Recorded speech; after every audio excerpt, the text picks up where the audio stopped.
দাদা তোমার নাম কি? গণেশ মাঝি।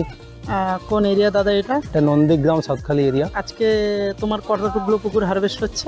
আজকে আমার টোটাল 9খানা পুকুর ছিল। হ্যাঁ, বর্তমানে সবগুলো পুকুর হারভেস্ট হয়ে গেছে। আজকের বাদ বাকি 2টো কমপ্লিট হচ্ছে। 2টো কমপ্লিট হয়েছে।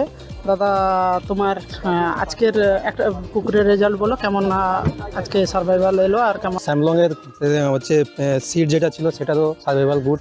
আচ্ছা, আজকে দাদা এটা কত গ্রাম মাছ? আজকে এটা হচ্ছে 34 34 গ্রাম মাছ। 34 গ্রাম মাছ। কত দিনে হলো দাদা? এটা 115 দিনে হয়েছে। 115 দিনে। এফসিআর কেমন এলো দাদা এটা? এফসিআর 1.2। 1.2 এফসিআর। খুব ভালো গ্রোথ দাদা। লাইন ফিট কতদিন ধরে ইউজ করছেন দাদা? কমসে কম আমি আজকে 8 বছর চাষি, 8 বছর ধরে ইউজ করছি। কন্টিনিউ লাইন ধরে ইউজ করছেন। এন্ড আমাদের কি কি মেডিসিন দাদা ইউজ করেন? আপনাদের প্রথম কথা হচ্ছে দানা জুয়েলের যেটা, ওটা ব্যবহার করি। লাভ এখন ব্যবহার করি। প্রোবায়োটিক ওটা। আচ্ছা, আর লামিন ইউজ করেন? লামিন ইউজ করি। কেমন রেজাল্ট? খুব ভালো রেজাল্ট, খুব ভালো আচ্ছা, রেজাল্ট। ঠিক আছে, ধন্যবাদ। আপনি সাইনিং নিয়ে খুশি আছেন? খুব খুশি। ঠিক আছে। ওকে দাদা, থ্যাংক ইউ।